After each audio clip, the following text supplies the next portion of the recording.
family and fellow soldiers. I'm the Professor, and this is the Moment of Truth.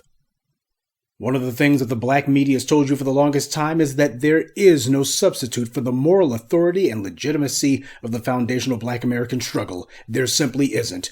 A lot of people have tried to imitate it, but none have been able to duplicate it. And their own weak attempts to try to ape what we do just hasn't worked. Just look at Politico, for example. You can tell that the memo's gone out that black folks are simply going to have to be made to get in line with all of this supporting illegal immigration stuff, and they're mad as hell that it ain't happening.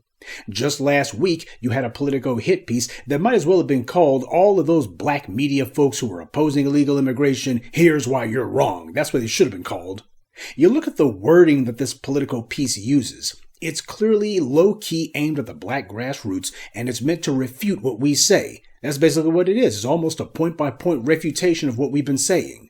Under the headline, it says, "Militarized federal encroachments on public life provoke strong, even violent responses, even among those who agree with their aims." Now, that couldn't be more clear now, could it?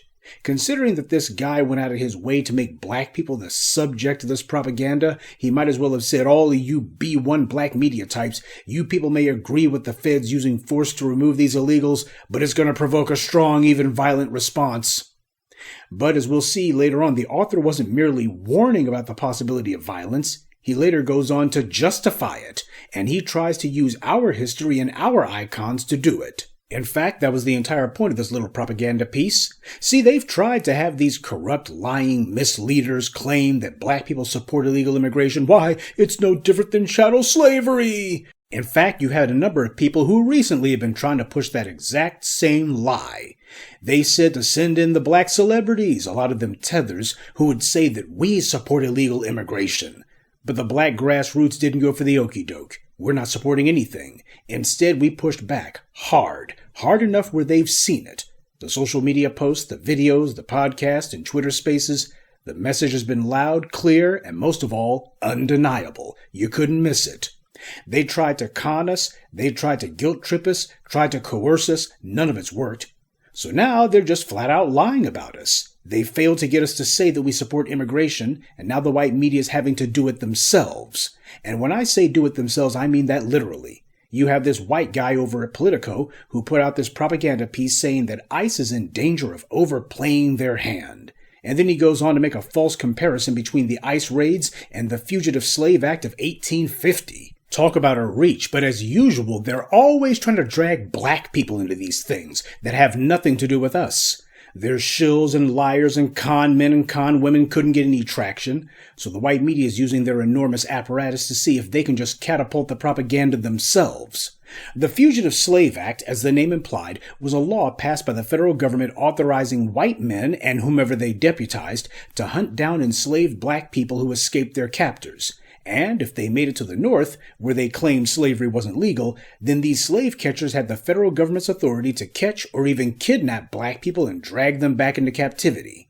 Now, the first thing that needs to be known here, the Fugitive Slave Act was not a deportation act. It wasn't about catching black people and sending them off to some other country. So that's the first reason why it's a fraud and a lie to invoke the Fugitive Slave Act in order to cover up illegal aliens breaking into this country. Secondly, the black people who were being caught up in the fugitive slave persecution, they could be and often were caught up regardless of their legal status. The people being detained by ICE are being shown far more humanity and kindness and due process than our ancestors were shown under the Fugitive Slave Act, or even today for that matter. Just take a look at how black people are routinely locked up without trial, and in many cases even without charges if you want examples of that. ICE checks people's papers. They work to make sure that the people that they're detaining aren't supposed to be in the country, and nobody's shot any of them yet. Something that routinely happens under the Fugitive Slave Act. And let's remember that when people say these illegal aliens have legal status, those are pure weasel words. What they mean is that when the illegals get to the southern border, all they have to do is lie and claim that they're trying to escape persecution of some sort. Claim that they're scared of the gangs back in the home country or whatever, and they'll be immediately allowed in and told that, well, you got to go appear before a judge in a few weeks. And the judge, of course, will decide whether their asylum claim is valid. Most of the time, the judges never actually get around to seeing them. They just let them stay anyway. But the lie the illegal alien advocates like to use is that the undocumented immigrants, as they call them, aren't in the country illegally because the fact that they were told to appear before a judge gives them, well, legal status.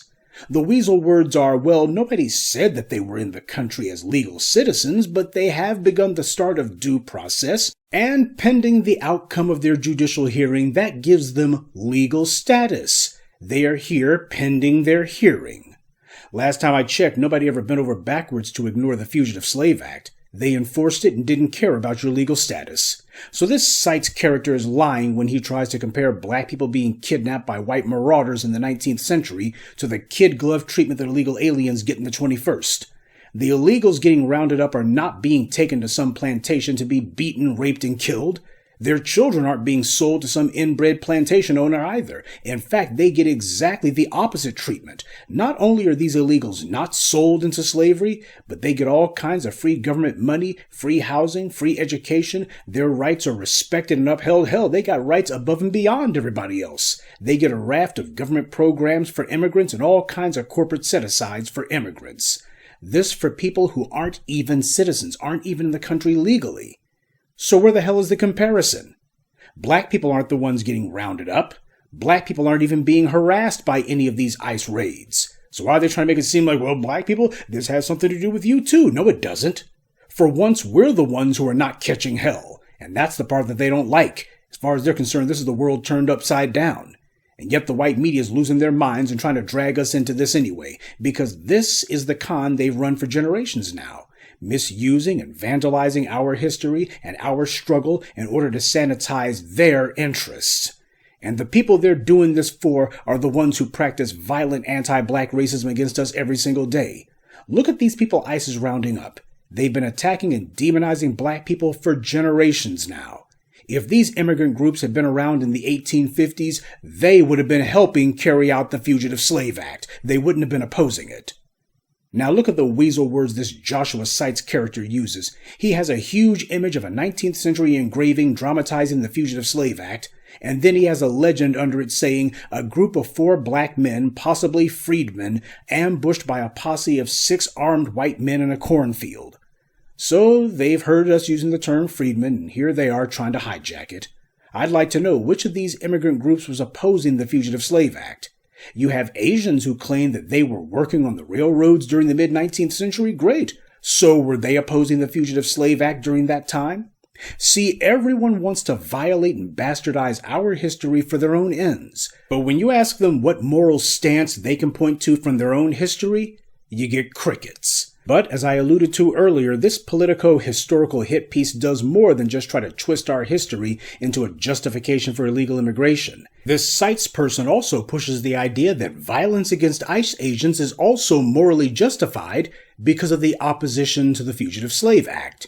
In his propaganda piece, Seitz wrote that, quote, black abolitionists like Frederick Douglass, himself formerly enslaved, came to welcome armed resistance to the fugitive slave law, encouraging free black Americans and their white sympathizers to greet slave catchers with a hospitality befitting the place and occasion. More specifically, they should be murdered in your streets. He was a peace man, he insisted, but white men who willingly acted as bloodhounds, hunting down human beings to return them to slavery, had no right to live. I do believe that 2 or 3 dead slaveholders will make this law a dead letter, Douglass wrote. Now look at all the deliberate omissions that this guy had to make. Frederick Douglass was talking about returning people to slavery, not returning them to the country that they illegally entered from. So this guy is making it clear that killing 2 or 3 ICE agents would make Trump's ICE deportation order a dead letter. These are white people writing and publishing this, mind you, openly advocating that federal agents be killed merely for enforcing the law and trying to misuse our history to justify it. Frederick Douglass would never have approved of killing ICE agents just for deporting people. Douglass opposed sending free black people back into the living hell of the barbarous and satanic plantation owners. There were people being deported in the 19th century, you know, during the lifetime of Frederick Douglass, both before the end of slavery as well as after it, And Frederick Douglass never opposed the government searching for people and carrying out deportations under law. The Chinese Exclusion Act was passed in 1882, and that paved the way to not only exclude Chinese immigrants, but to also deport them too.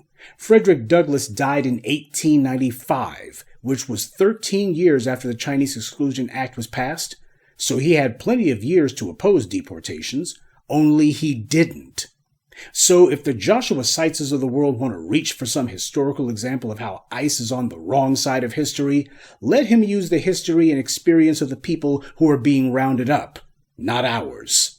Don't try to pervert and twist our history and to try to make our moral ancestors seem like they would agree with the corrupt opportunism that the illegal aliens engage in. Next, they'll be claiming that Dr. King would have opposed the ICE raids and that he would have advocated for nonviolent resistance to ICE, or if it turned violent, he would have explained that, well, violence against ICE is the voice of the unheard, etc., etc. When it comes to opportunism, there is no bottom. They'll say whatever they think they have to in order to point to our own morally infallible struggle and pretend as if that's going to sanitize the blatant criminality and racism of the illegals. See, the problem is that unlike during the BLM protest, where you had the shills, bootlicks, and a lot of tethers and foreign flags who were ready to jump out a window to protect DACA, there's none of that foolishness going on today. Black people have declared that this isn't our fight, and we're staying out of it. This is the new normal. And there's nothing they can do about it.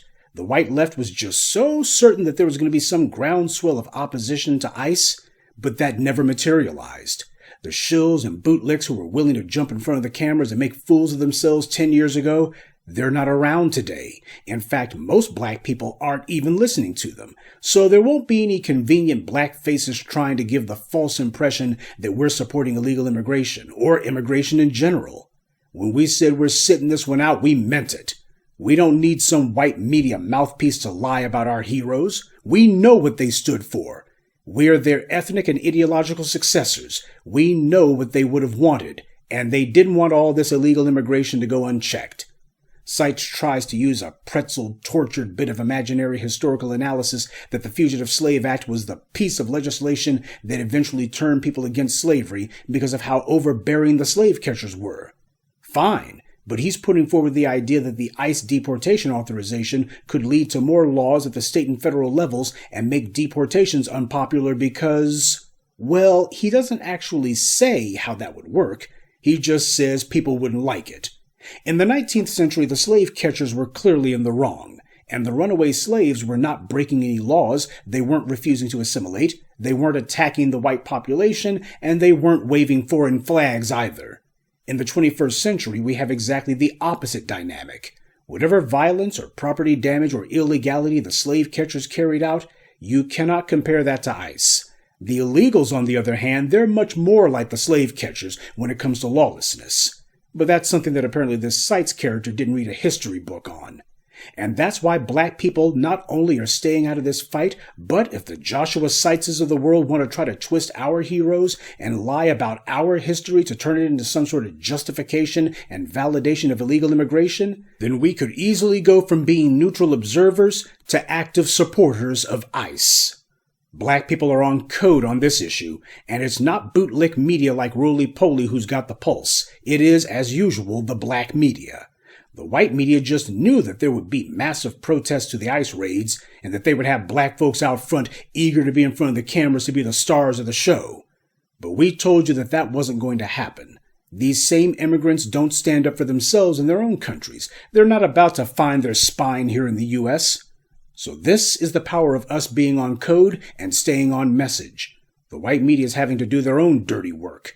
We refuse to support the lie that the 14th Amendment applies to anyone other than us. The 14th Amendment was never meant to be a way to circumvent the legal naturalization process, but that's what it's been perverted into. The same way you have these white media propagandists trying to do the same thing with the Fugitive Slave Act. They could care less about the law. This is about trying to lend the good offices and the unassailable morality of our struggle to people who it doesn't apply to. Nobody can question how we've been oppressed, and they can't make any false comparisons either. This is why we talk about immigration so much, because that's how we keep it front of mind and make sure that what the black grassroots is saying on the issue is seen by as many people as possible. And this is the result. And just to show how the message from us has resonated, the white media can't even bring out the usual clowns to prop up their lies. They don't have any convenient Negroes who'll get in front of the cameras this time. That bird ain't gonna fly. So, Sites and the rest of the white media over at Politico, they can forget about black people going for the con game anymore. The Fugitive Slave Act is history. And so is black people putting on the cape for anyone else. Good day, and be one. I'd like to take a moment to mention some of our contributors. Shrampstein, Ikegas Dorset, Jermaine White, Samora Morris, and Jesse Gibson. Salute to them and thank you to everyone for listening, liking, and sharing this message. Black empowerment only exists because of you.